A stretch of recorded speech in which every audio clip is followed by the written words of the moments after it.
ፍቅር በድሮ ጊዜ ኢትዮጵያ ውስጥ የምትኖር ፍቅር የምትባል ልጅ ነበረች።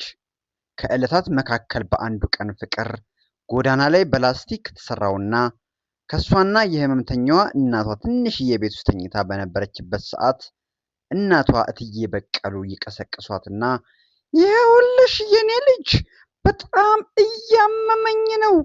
ትላንትና ሐኪሙ ያዘዘልኝን መድኃኒት ከሰዎች ለምነሽ ገዝተሽልኝ ካልዋጥኩኝ መሞቴ ነው አሉ እያለቀሱ። ፍቅርም አይዞሽ እማዬ አትሞቺብኝም፣ ከየትም ብር ፈልጌ መድኃኒቱን እገዛልሽና ትድኝልኛለሽ በማለት እናቷን አቅፋ አጽናንታና አበረታታ ከቤት በሩጫ ወጣችና በየመንገዱ እናቴ ታማብኝ ነው የመድኃኒት መግዣ ብር ስጡኝ እያለች ብትለምንም የተወሰኑ ሰዎች ብቻ ጥቂት ብር ሲሰጧት፣ አብዛኞቹ ሰዎች ግን እግዚአብሔር ይስጥልኝ እያሉ ትተዋት ሄዱ። ከብዙ ልፋትና መንከራተት በኋላ ፍቅር በጣም ስለደከማት ከአንድ ትልቅ ጥቁር ድንጋይ ላይ አረፍ ብላ በልመና ያገኘችውን ብር ስትቆጥረው 50 ብር ብቻ ስለሆነ ቀሪውን 200 ብር ፈጣሪዋ እንዲሰጣት አይኖቿን ከርና ስትጸልይ ቆየችና አይኖቿን ስትከፍት አንድ ወጣት በአጠገቧ እያለፈ ሶፍት ከኪሱ ሲያወጣ ድፍን 200 ብር ይወድቅበታል። ፍቅርም እጅግ በጣም ተደስታ ብሩን አነሳችና እየፈነደቀች ወደ መድኃኒት ቤት ሮጠች። ብሩን የጣለው ወጣትም ጥቂት ተራምዶ ቁርሱን ለመመገብ ወደ አንድ ምግብ ቤት ገብቶ ፍርፍር በዳቦ ከተመገበና ሻዩን ከጠጣ በኋላ ሂሳብ ለመክፈል ወደ ኪሱ ገብቶ ቢፈትሽ ከቤት ይዞት የወጣው 200 ብር ማግኘት ስላልቻለ የምግብ ቤቱን አስተናጋጅ ጠራትና ኪሱ ውስጥ የነበረው ብር እንደጠፋበትና ወደ ባንክ ሄዶ ገንዘብ ይዞ እንዲመጣ እንድትፈቅድለት ይለምናታል። አስተናጋጇ ግን የምግብ ቤቱን ባለቤት ሴትዮ ጠራትና ይኸውልሽ እትዬ ይህ ሰው ምግብ አዞ ከተመገበና ሻዩንም ከጠጣ በኋላ አልከፍልም እያለ ነው አለቻት። የምግብ ቤቱ ባለቤት እትዬ ደጊቱም ታዲያ ምን ትጠብቂያለሽ? አሁኑኑ ፖሊስ ጥሪና አስይዡ በማለት ትዕዛዝ ሰጧት። አስተናጋጇም በፍጥነት ወጥታ ፖሊስ ጠርታ ትመጣለች።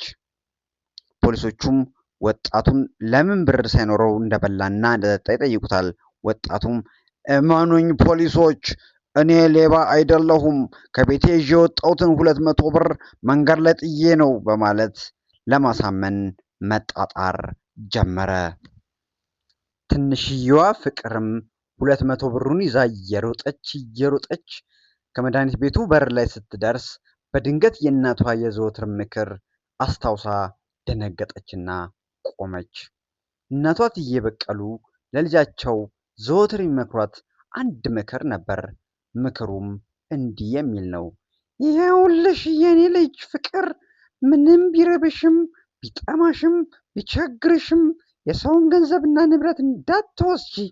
ምክንያቱም የሰው ገንዘብ ሰርቀሽ ብትመገቢም አትጠግቢም፣ ብትጠጪም አትረኪም፣ ብትለብሺም አያምርብሽም፣ ታመሽ ብትታከሚበትም አትድኝም፣ ሌላ ሰው ብታሳክሚበትም ሆነ የታመመ ሰው በተሰረቀ ብር መድኃኒት ብትገዥለትም ያ ሰው አይድንም።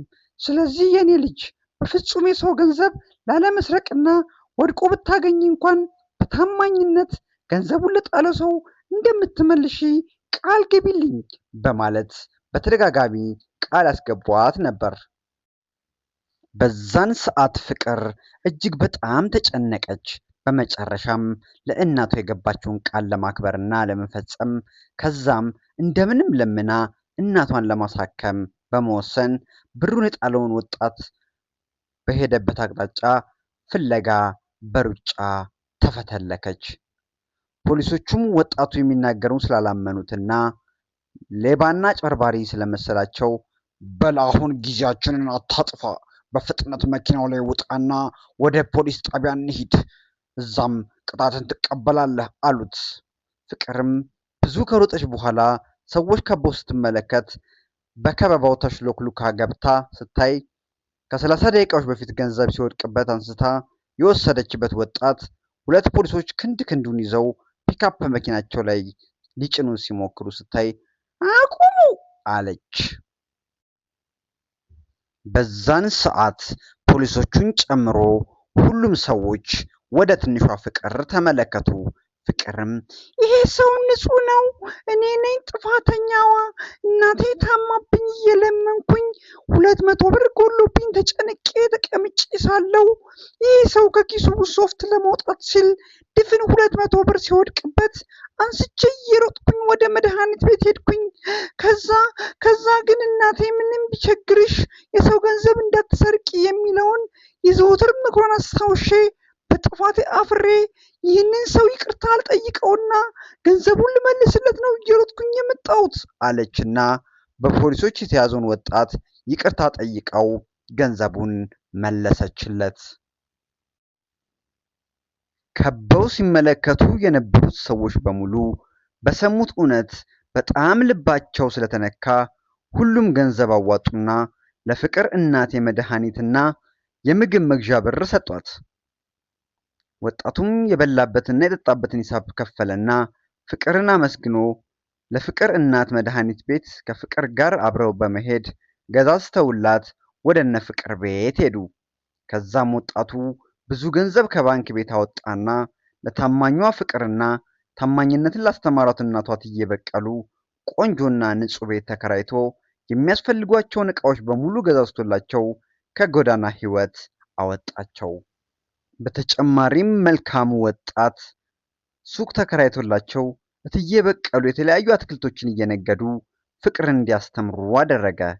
ፍቅርና እናቷ በተደረገላቸው ድጋፍ እጅግ በጣም ተደስተው በጎውን ወጣት መርቀውና ከልባቸው አመስግነውት እትዬ በቀሉ አትክልትና ፍራፍሬዎችን እየነገዱ ታማኟ ልጃቸውን እየተንከባከቡ እያስተማሩ እናትና ልጅ በሰላም በፍቅር በደስታ መኖር ጀመሩ።